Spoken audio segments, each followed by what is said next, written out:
What's good, y'all? Welcome to Closing Culture. My name is Sean Slaughter. I'm your host, real estate agent and investor.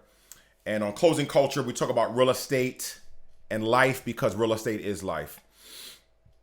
Today's show, we are going to talk about the bomb that just dropped. A bomb the size of an atomic bomb has dropped on the real estate industry, and things will never be the same again. There's going to be a major change. The original case for this change was the Sitzer Burns back in 2019, when some sellers basically sued pretty much the majority of the major real estate companies in the country, including the National Association of Realtors. And I'll break some of that down for you.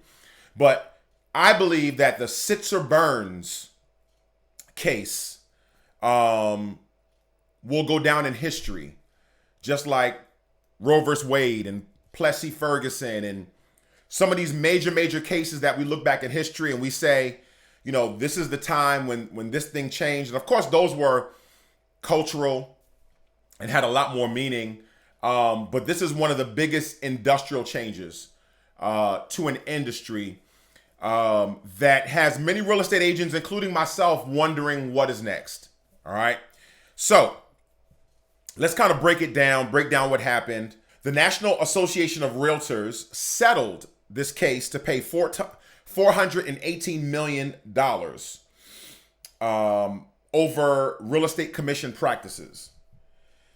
And basically, they were sued because traditionally, when you go buy a house, the seller pays a 6% commission on average, right? Now, this commission is not fixed. This is something that is negotiable. It's variable. But here's how it looks. A real estate agent goes into a seller's house and says, blah, blah, blah, blah. I'll list your house. Here's what I'll see. I'll take the pictures and all that other type of stuff. And my commission is 6%. Now, as the seller, you can say, well, can we negotiate that? Some sellers do, some sellers don't. Sometimes those commissions are 5%, 5.5%, sometimes even 4%. But I don't think I've ever seen them lower than 4%, because at that point, the listing agent's like, you may want to do this yourself, right? Now, how is that commission doled out? Well, that commission that the seller pays their agent, the listing agent takes that 6% commission and splits half with the buyer's agent, the agent that's going to bring them a buyer. So you go on the MLS, you're sending your client homes, and next to one of those homes is something called the SBC. I don't want to even break it down because I want to confuse you guys, but basically this is the commission that the buyers stand to make. And so a buyer's agent, and most real estate agents do both. They list houses and they help buyers buy houses. I do both. So most agents are sending houses, and they can see what the listing agent is going to pay them, right? They can see if it's 2%, 2.5%, 3%. And so the lawsuit basically said, number one, as a seller, why am I paying the buyer's agent, right? The seller's basically saying, I'm hiring you, the listing agent, so I'll pay you your commission. And the buyer, if they get an agent, they should pay that agent their commission. I shouldn't have to pay both. And basically, this is something that's been baked into real estate for dozens and dozens of years. It's just become culture. And if you're a buyer, you know that you don't pay you traditionally don't pay your agent a commission because the seller is going to pay both commissions. But eventually one day you'll become a seller and you'll pay both commissions. So it kind of evens out, unless you're a buyer that just never sells the house, right? Then you won. So that's just kind of been the culture. And if I can be completely honest, which is what I'm going to be, I don't know any other industry where you're buying something from somebody else, you both are using representation, and the other person pays for both of the representation. Usually that happens in court when there's like a lawsuit or something like that, and it's like, if I win, you got to pay my legal fees plus yours. Usually that's when it happens. But within the real estate industry, this has just become a common practice. That's number one. Number two, the lawsuit also said that steering will happen because of this. Because the listing agent is offering the buyer's agent commission, and we can see the commission on the MLS, the place where we go to look for houses. If the commission is, let's say, 1.5% versus 3%, the claim was, well, agents are not going to show the homes with low commissions to their potential buyers. They're going to show the homes with higher commissions, basically hurting the buyers. Because if there's a home that your buyer may really, really like, but the agent says, well, this house is only 1.5%. This house is, I'm going to get 3% commission. Well, I'm only going to show them this house with 3% because if they like this house, then I'm going to get a low commission.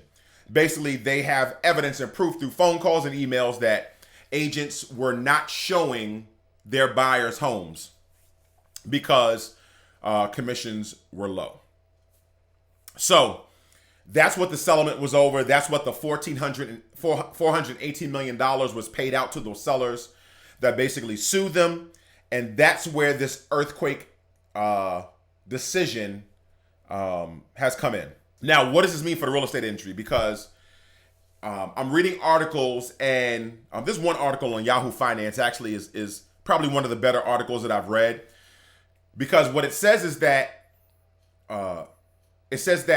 home buyers and sellers are now have this big win. They're going to save a lot of money.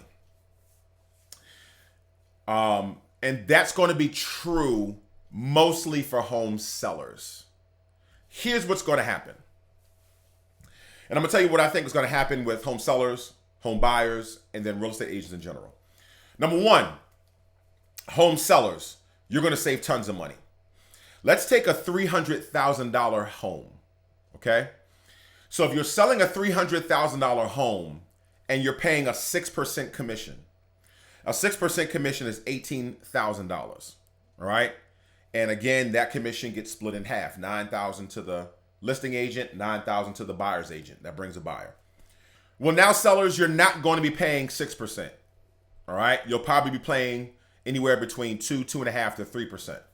So if you're paying 3%, you've literally just cut your expenses in half. So for a $300,000 home at 3% versus 6%, you're paying $9,000 versus $18,000.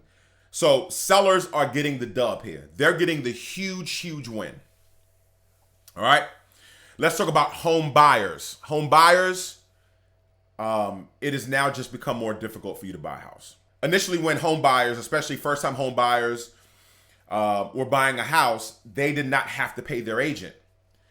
They saved up all their money, they scrapped it all up, and they had, just enough money to pay for their closing costs and their loan down payment. And the seller, who basically made a larger profit, could afford to pay both agents, right? But now that cost is being passed on to you. So that 3% that the seller was paying your agent, you are now responsible for. So let's go back to some numbers. Closing costs on average can be between 3 and 4%. All right. Let's just use 3% for closing costs. Closing costs are the costs that you pay when you buy a house. Okay. This is different than the listing agent commission of 3% that I just talked about. All right. That's a commission that the seller pays their agent. So closing costs for a buyer on average about 3%. So in that same $300,000 house, your closing costs are going to be $9,000, right? Let's also say that you have a 3.5%, down payment. So that's another 9, 10, 11, 12. That's another maybe 13.5, right? So now you are coming to the table at the end with a $20,000 check to buy this house, your loan down payment and your closing costs. Well, now add on top of that, you got to pay your own agent 3%, which is $9,000. So you went from $20,000 to $29,000. All right. Even if you negotiate that rate, because all these rates are negotiable, nothing is fixed in stone, and you say, I'll pay you $6,000, right? it's still an extra $6,000 that buyers have to come up with. Now, buyers that maybe are selling a home and buying a home maybe can, have that money from their proceeds of their home sale. But many first-time home buyers are now going to be kind of stuck. And before I talk about real estate agents, let's talk about home buyers and my prediction. My prediction is that there will now be more long-term renters in this country than home buyers. The home buying pool will now shrink because literally your cost went up by a third, all right, by a couple of grand. Or home buyers may take it upon themselves to look at houses themselves without agents.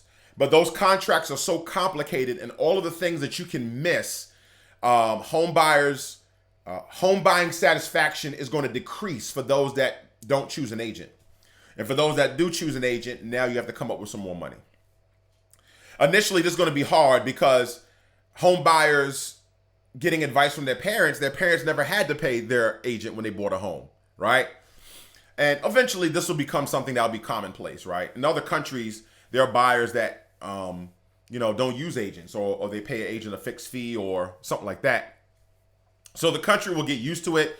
But I think that what's going to happen is this will be great for investors that I own some homes that I rent out. So this will be great for us investors because now you're going to have people that are renting your homes for longer.